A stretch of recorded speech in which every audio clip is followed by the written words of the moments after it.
जो दिल्ली में बैठ करके देखिए पॉलिटिकल लड़ाई छोड़िए, ग्राउंड पर बीएलओ क्या फेस कर रहा है वो भी जरा सुन लेते हैं। डॉक्टर मीणा हमारे साथ में है, ये अध्यक्ष है राजस्थान शिक्षक संघ एकीकृत के। जरा दोनों को शांत करिएगा प्लीज।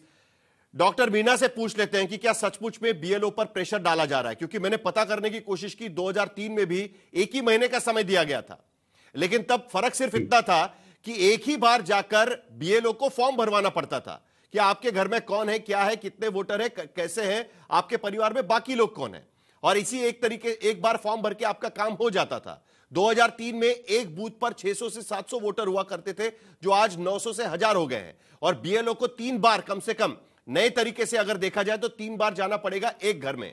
आपको क्या सचमुच में प्रेशर किया जा रहा है जिस तरीके से बातें हो रही है? जरा आपकी बात बता दीजिएगा, क्योंकि आप बीएलओ के तौर पर काम कर रहे हैं, आपकी बात बता दीजिए, वो सुनना है हमें। साहिल जी, मैं आपको बताऊं कि पुरानी सर्कमस्टांसेस क्या रही थी वो मैं नहीं पता, लेकिन अब की सर्कमस्टांसेस ये हैं कि बीएलओ पे दबाव है काम का दबाव इस मायने में है कि एसडीएम ऑफिस और डीएम ऑफिस से जो मॉनिटरिंग हो रही है, जो लोग लगातार फोन कर रहे हैं कि आपकी रिपोर्ट क्या है। मैं आपको एक उदाहरण देता हूं कि राजस्थान में जितने भी डिस्ट्रिक्ट्स हैं उन पे आप रैंकिंग बनाते हैं कि कौन टॉप में कौन बॉटम में, तो कोई ना कोई डिस्ट्रिक्ट तो बॉटम में जाएगा ही, कोई ना कोई डिस्ट्रिक्ट तो अपर में आएगा ही।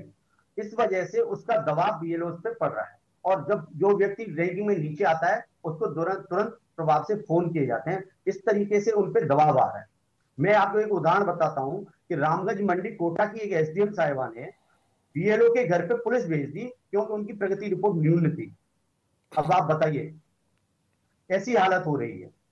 और बार 3 बार बीएलओ चक्कर काट रहे हैं। मैं सच बता रहा हूं कि बीएलओ 18 घंटे मेहनत करके लगन से काम कर रहे हैं, उसके बावजूद भी उनको परेशान किया जा रहा है। व्हाट्सएप ग्रुपों में मॉनिटरिंग की जा रही है कि अगर ये मॉनिटरिंग और बार बार व्हाट्सएप पे मैसेज डालने के लिए, रिपोर्ट करने के लिए, फोटो डालने के लिए अगर मना कर दिया जाए, ये काम अगर हटा दिया जाए, तो निश्चित तौर पे बीएलओ टेंशन फ्री होके ये पूरा काम समय पे कर देंगे। मैं आपको एक बात ये कहना चाहता हूं कि नजदीकी चुनाव बंगाल में है, तो बंगाल में ये एसआईआर कराई जा सकती थी समय पे, लेकिन बाकी जो अदर स्टेट्स हैं उनमें ऐसी कोई जल्दबाजी है नहीं इलेक्शन की। तो उसको हम लोग सभी जो बीएलओज हैं उनकी तरफ से मैं कहना, रिप्रेजेंटेशन कर रहा हूं, तो मैं कहना चाहता हूं कि इसको समय को बढ़ाया जाए। इतना दबाव है बीएलओ के ऊपर। वो 3 बार लोगों के घर जा चुके हैं, लेकिन फिर भी वो नहीं। तो ये जो आत्महत्याओं की खबरें आ रही है, ये खबरों को हम किस तरीके से देखें? क्योंकि राजस्थान में भी देखिए 3 लोगों के बारे में कहा गया है, उसके पीछे का सच जरा बता दीजिएगा, क्या किस वजह से ये मौतें हुई है? 3 लोगों की मौत हुई है, 3 बीएलओ जी। हाँ, मैंने जो पूरी अभी बात बताई कि वो दबाव जिस तरीके का है उसकी वजह से हुई है मौतें। जब जयपुर में जो मौत हुई थी बीएलओ की, तो उसके बाद में मैं राज्य के जो मुख्य निर्वाचन अधिकारी हैं नवीन महाजन जी, उनसे मुलाकात की, और मैंने उनके सामने यही बात रखी थी कि बहुत बीएलओ बहुत दबाव में हैं। आप अपने डीएम और एसडीएम साहब को ये मैसेज कन्वे कीजिए कि आप उन पर दबाव ना डालें, बाकी जो है काम ये बीएलओ समय पर करके दे देंगे। अब तो वही बात मैं रिपीट करना चाहूंगा कि वो जो दबाव है उसकी वजह से बीएलओ को मौत हो रही है, और ये आंकड़ा अभी 15-16 का नहीं है। चलिए, अगर देखा जाए तो ये आंकड़ा 25 से 30 के बीच में। सुन लीजिए आप प्रदीप भंडारी जी, जल्दी से आपकी प्रतिक्रिया चाहूंगा इस पे। अब तो ये सीधे बीएलओ कह रहे हैं, ये तो किसी पार्टी से जुड़े नहीं है, बीएलओ के तौर पर काम कर रहे हैं, और देखिए उन पर सचमुच में दबाव है क्या, क्योंकि 1200 ज्यादातर वोटर्स के पास उन्हें जाना पड़ता है, और अगर हम देखें तो फॉर्म भरने के लिए उनको कितना समय लगता है वो भी हम वहां पर चला रहे हैं, ग्राफिक्स में बगल में चल रहा है, आप वो भी देख सकते हैं। प्रदीप भंडारी, जल्दी से आपका जवाब, उसके बाद अनुराग भदौरिया के पास जाऊंगा। ठीक है साहिल जी, 2 बातें हैं। पहली तो आप और हम सबको निर्णय करना है कि भाई एसआईआर की एक्सरसाइज बिहार के अंदर हुई, वहां से तो एक भी कंप्लेन नहीं आई और वहां से पूरी एक्सरसाइज प्रॉपरली हो गई। यहाँ पे सडनली इस तरीके की खबरें कैसे आ रही है, पहली बात। और क्या हम लोग घुसपैठियों को रखना चाहते हैं, वोटर लिस्ट को सैनिटाइज करना चाहते हैं? क्योंकि आज संविधान दिवस है और संविधान दिवस के अंदर बाबा साहेब भीमराव अम्बेडकर के प्रिंसिपल्स एक सैनिटाइज वोटर लिस्ट के होते हैं। दूसरी बात, बड़ी बिल्कुल नहीं रखना चाहते, सुनिए तो, एसआईआर की प्रक्रिया को लेकर कोई सवाल नहीं है। नहीं, यहाँ तो तृणमूल कांग्रेस के लोग कह रहे हैं ना। मैं बताता हूं, आज इन्होंने तृणमूल कांग्रेस को एक्सपोज कर दिया, क्योंकि इन्होंने कहा कि सिर्फ बंगाल में ही कराना चाहिए था।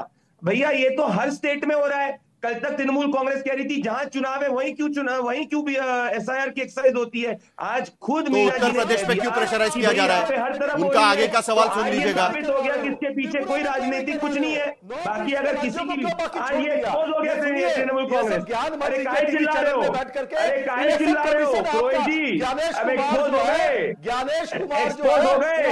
अरे उसी इलेक्शन कमिश्नर में 2024 में तुम्हारी सीटें आई थी, उसी ये देखिए कैसे बौखला है, उसी इलेक्शन कमिश्नर में 2024 में की सीटें आई थी। ये बौखलाहट इसीलिए क्योंकि घुसपैठी अलग अलग। ये सिलेक्टिव हियरिंग ठीक नहीं है। जरा एक मिनट शांत करिए दोनों को शांत करिए प्लीज, दोनों को शांत करिए प्लीज। प्रदीप भंडारी, आप सिलेक्टिव हियरिंग मत करिएगा। उन्होंने ये कहा कि ठीक है पश्चिम बंगाल में करना चाहिए, लेकिन उनका कहना है कि बाकी राज्यों में जहां चुनाव नहीं है वहां क्यों फोर्स कर रहे हैं जल्द से जल्द करने का, उत्तर प्रदेश में क्यों फोर्स कर रहे हैं? अनुराग भदौरिया उस पर बात करेंगे, वो भी तो सवाल उठाया जा रहा है। समय दीजिए, वक्त है आपके पास। मैं फैक्चुअली ये गलत बात है साहिल जी, मैं बताना चाहता हूं कैसे।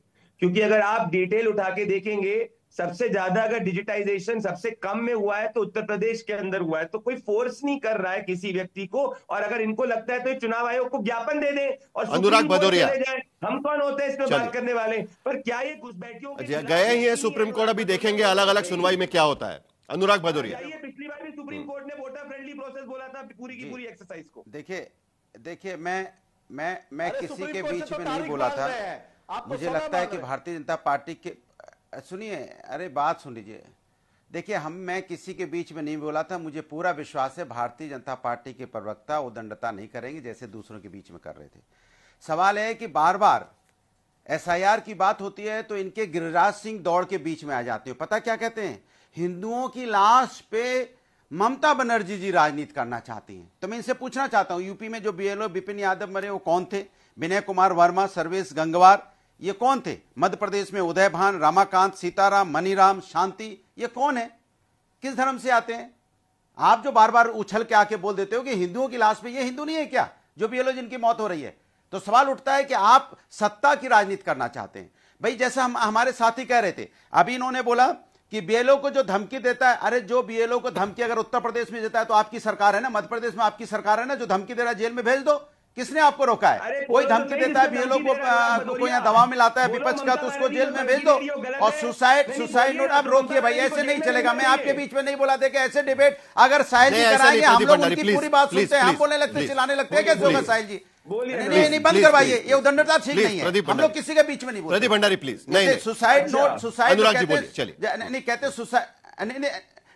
सुसाइड नोट मिला, सुसाइड नोट को ये भी नहीं कहना कि उसमें जांच हो, करे सुसाइड नोट तो लिखा जा सकता है। अरे प्रभु, इतना अन्याय मत करो देश के ऊपर में। कोई सुसाइड नोट रखता है, लिख रहा, उसमें आपको विश्वास नहीं, तो कैसे आप लोग देश के अंदर एसआईआर कराना चाहते? उत्तर प्रदेश के अंदर मैं बात बता रहा हूं। आपको जो यहाँ पे कितने टीचर कहते हैं कम से कम 19 दिनों में 15 बीएलओ ने या तो आत्महत्या की या हाथ से मारे गए या दवाओं में उनकी मौत हो गई। सवाल यह है कि यहाँ दो टीचरों ने भी इस्तीफा दिया।